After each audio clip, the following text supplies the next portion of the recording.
Many months later. Sup? Dope.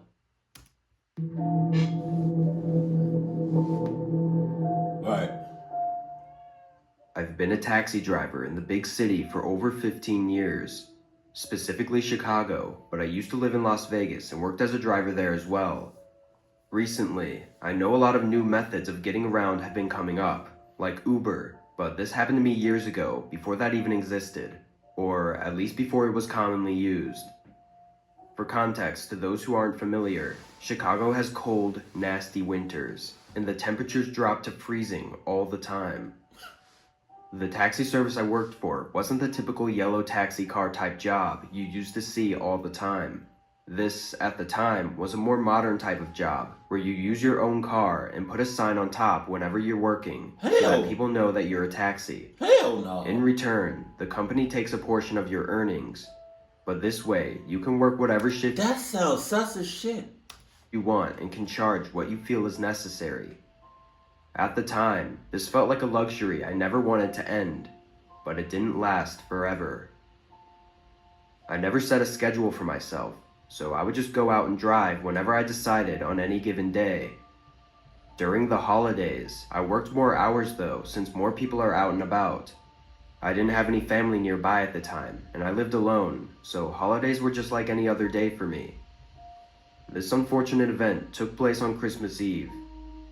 I began driving at 10 a.m. and was very pleased with the amount of business I was getting. There was almost no downtime between customers, and they were willing to pay more due to how busy it was, which meant I was making nearly $80 an hour, which was really good for me. Oh my God. By the time 8 o'clock came, I had been working 10 hours, but was still making great money. However, snow started falling. It was light still, but I figured I still had time before it got worse. I took a quick stop at a fast food place to grab a bite to eat, then headed back out to work as much as possible while I could. The crowds were dying down, but a lot of other taxi drivers had gone home as well, which meant I had less competition. I picked up a small group from a large road and took them home. They lived in a relatively low-quality neighborhood, with very close together old homes. The group was nice though and left a good tip. As I was pulling away from the side of the road though, a man came from behind a parked car and held his hand out as if wanting a ride. It was hard to see him through the snow and darkness. Wait a minute. He came behind a parked car, waving his hands? Nope, you got it. I'm off. I just got off. He had a dark hoodie on, and as I got closer, he almost looked nervous. But honestly, this wasn't uncommon around here. I pulled up next to him and he got inside. "Where you heading?" I asked, continuing forward again. As I rolled down the street for a few seconds though, I realized he still hadn't answered. I spoke again, more punctual this time, asking where he needed me to take him. Nope. If I say where you headed, as clear as day, and you don't give me no response, one of us dying tonight. I just want to let you know that, first and foremost.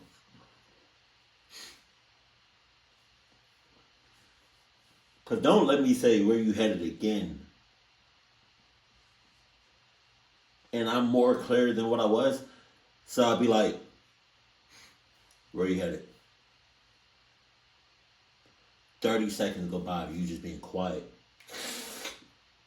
Then I say, where are you headed? And still nothing, I'm clucking you up on sight. I looked in the rearview mirror as I asked, and the man made eye contact for a second before looking away. Then he spoke.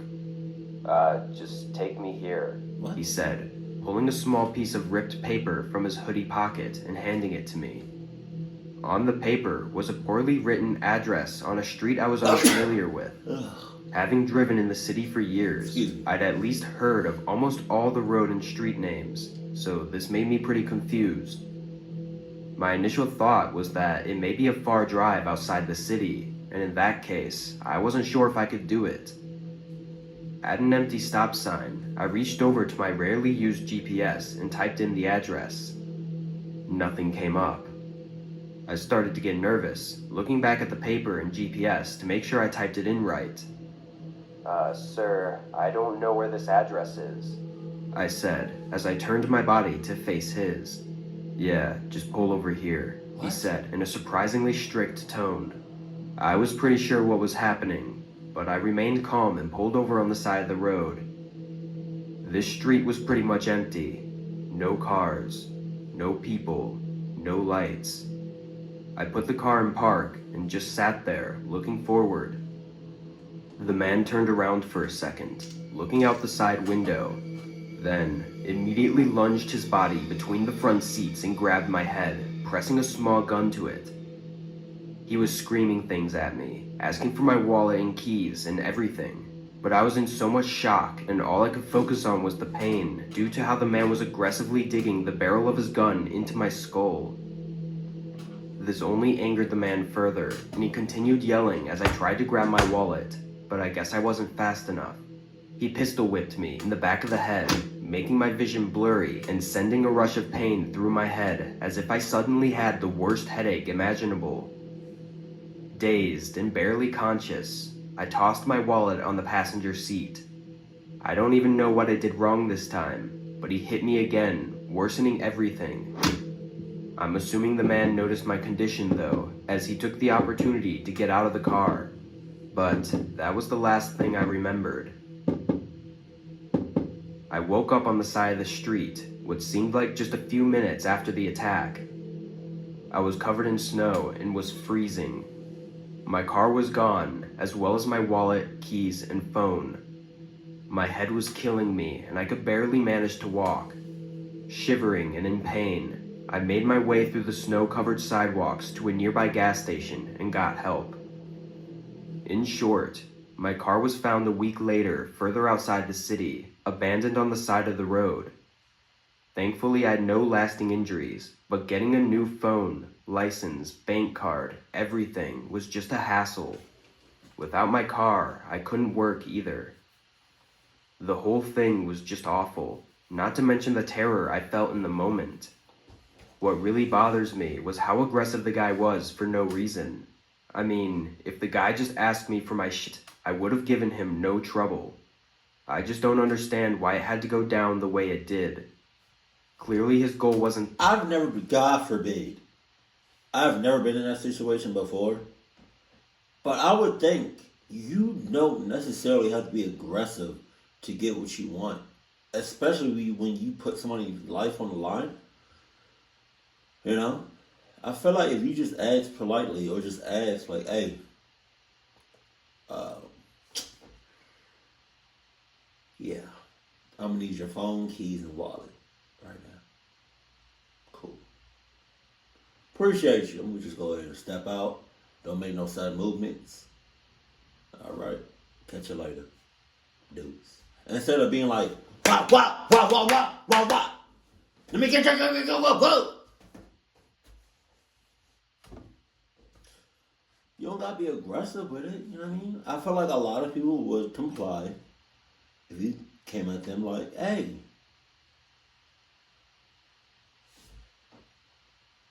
let me get your keys, your wallet, your phone. Cool, there you go. Wow.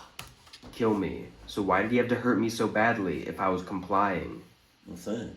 Since then, I started working for a larger taxi company run by the city where they give you a car and everything. It makes me feel safer, but I still find myself getting uneasy around certain people.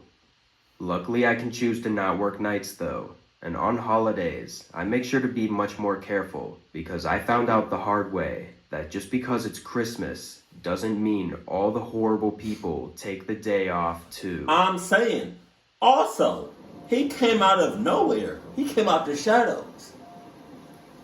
I was on the road during a small snowstorm and had been driving for about 8 or 9 hours already. Jesus. I say small snowstorm because it was much more snow than a regular snowfall, but not as much as a typical blizzard you'd probably imagine of a normal snowstorm. I was delivering a few pallets to a warehouse for the company I worked for, but I was ahead on time, so I didn't feel any need to go quickly, especially not with the snowfall. I was on a dimly lit highway and had my brights on when I could see in the distance a flashing and flickering light. Tough. Getting closer, I realized it was much larger and brighter. It was a deep red, and that's when I realized it was a fire. Oh, The snow falling down made it too difficult to tell if it was on the highway or off to the side, but either way, I was gaining on it fast.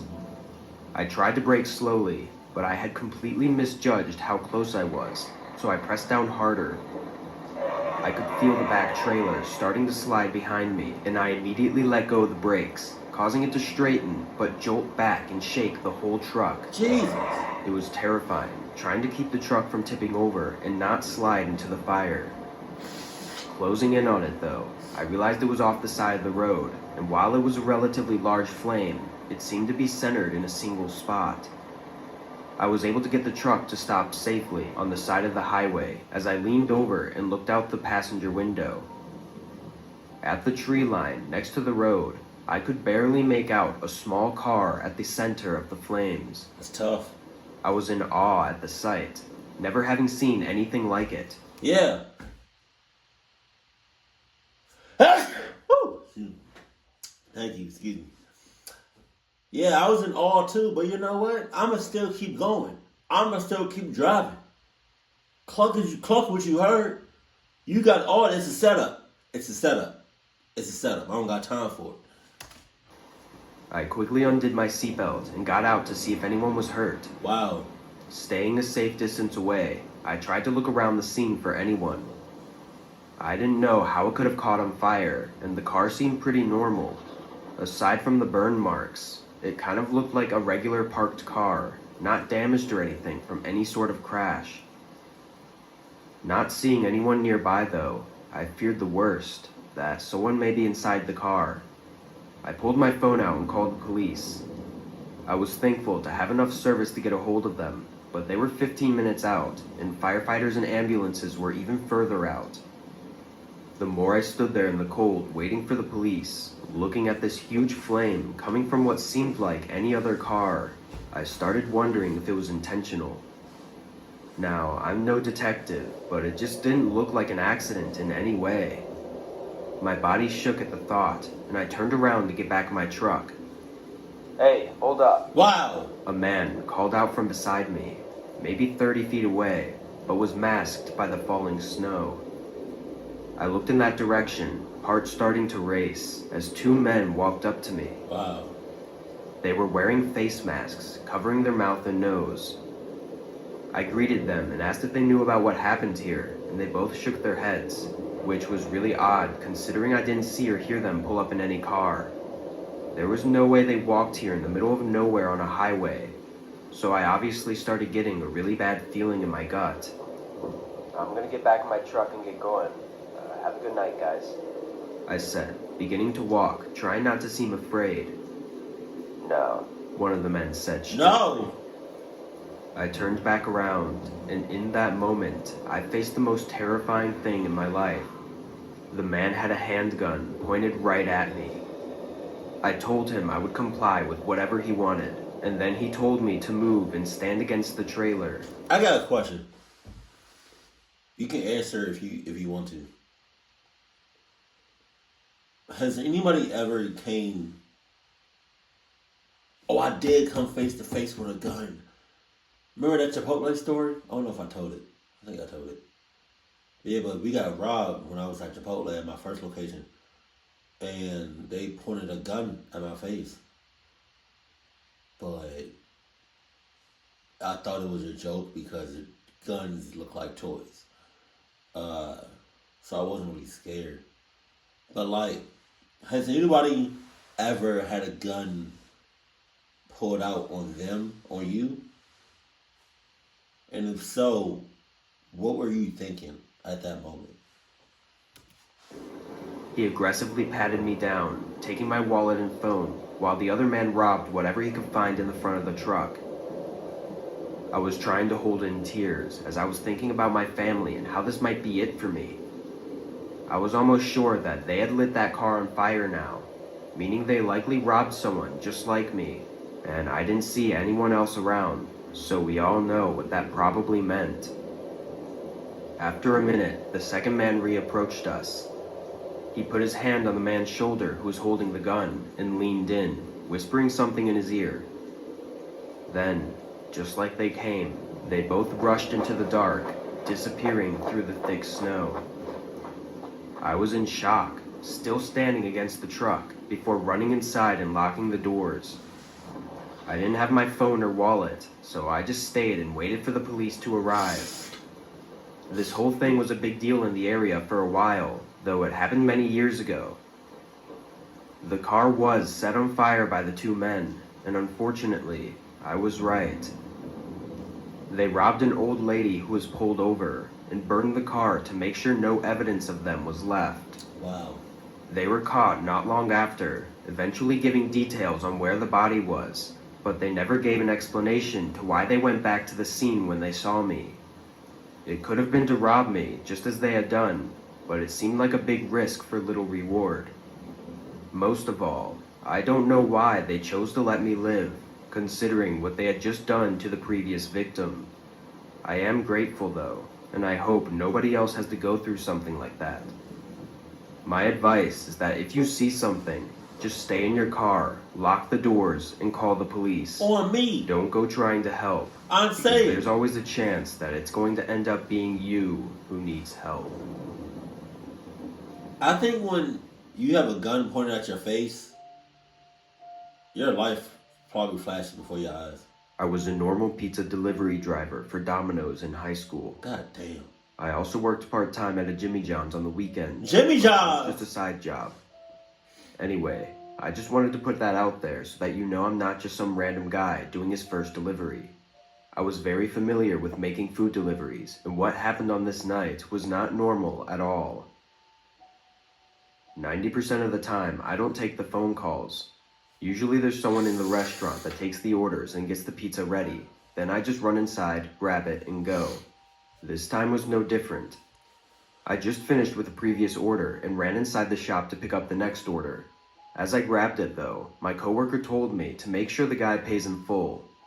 It was an obvious statement, so the fact that he felt the need to say that was weird. I was in a rush because of the snowy roads though, so I just said okay as I walked out. Getting in my car and situating myself, I thought about it a bit more, and then actually wondered why he said that. I settled on the idea that it was probably just some upright guy that was trying to get discounts. I began the drive, and if I remember correctly, it was just 10 minutes away from the shop. I should mention, it was just past 10 p.m., so the roads were mostly empty, but as soon as I pulled out of the parking lot, I noticed a car speeding up behind me until he got close. Then he eased off and matched my speed. I couldn't tell what type of car it was, but it isn't uncommon for people around here to go crazy fast at night when no one else is on the roads. That being said, the snow was falling a good amount, so going fast probably wasn't the best idea. I kept my speed and just casually drove, hoping he'd just go around me or turn off somewhere. But he stayed. It wasn't until we reached a traffic light that the person pulled into the lane next to mine. I always just stare ahead at traffic lights so that I don't make awkward eye contact, but someone started yelling from the car next to me. I looked over, seeing a man staring right at me with his window rolled down. I quickly broke eye contact and looked forward again, but the guy started yelling again, asking me to roll the window down. I pretended not to hear him and started fiddling with the pizza bag next to me as if I were searching through it.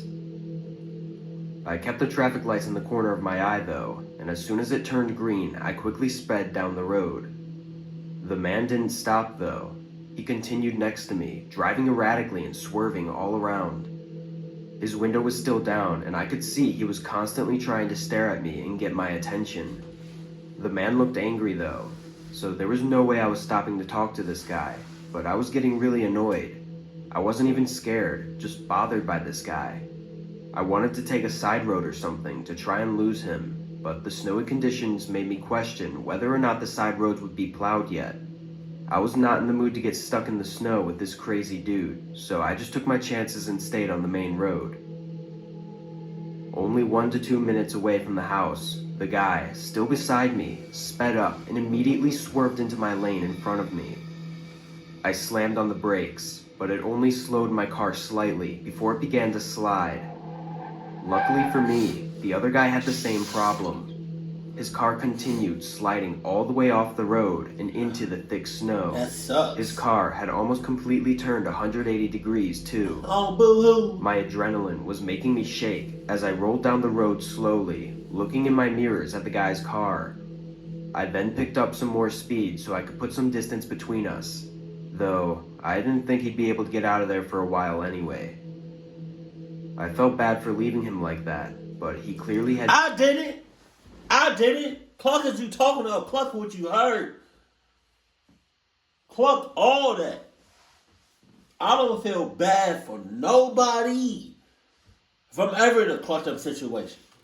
bad intentions, and I was not going to stay there to find out what they were. I pulled into the driveway of the customer's home and walked up to the front door, knocking several times. After a minute of no answer, I called my boss, who then called back the number to tell them I was there. Still knocking and ringing the doorbell, my boss called me a minute later to tell me that he didn't pick up. I stood there, confused, looking at the lights that were left on in the house. Then I started to put the pieces together. I ran back to my car and drove out of the neighborhood. I took a different route to the shop just to make sure I avoided that car, then told my boss what had happened. I believe the customer was the guy in the car. My boss said he gave him a bad feeling on the phone, making him think that he wasn't going to pay. I think the guy's plan was to follow me out of the shop, then get me to pull over so he could rob me, either of the pizza, my wallet, or both. It made sense that the man wasn't at home too, because he had gotten stuck in the snow. I don't know for sure. I could just be overthinking all of it, but my boss agreed with my theory. He said he would notify the police and give them the guy's number and address, although he never updated me about it, so I'm not even sure if he actually did. But as far as we know, that guy hasn't called the shop since.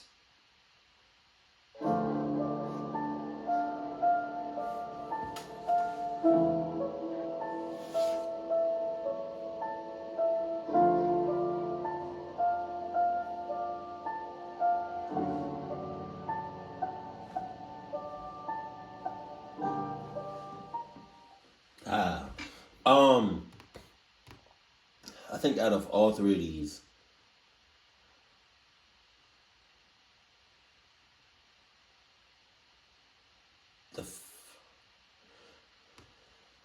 the fire one, like with the truck driver and seeing the car on fire. No, I knew it was gonna be a setup. I had a feeling it was gonna be a setup. But man, to each his own. Because you're a better man than me. I was nah. Yeah, if I see a car burning, that's man. I can't help you. I can't. The most I would do is call the police as I drove past you. Dead ass. I'm not getting out. I'm not helping you. Nothing. Sorry. Keep it cool, keep it classy, and I love you. Stay happy. My family.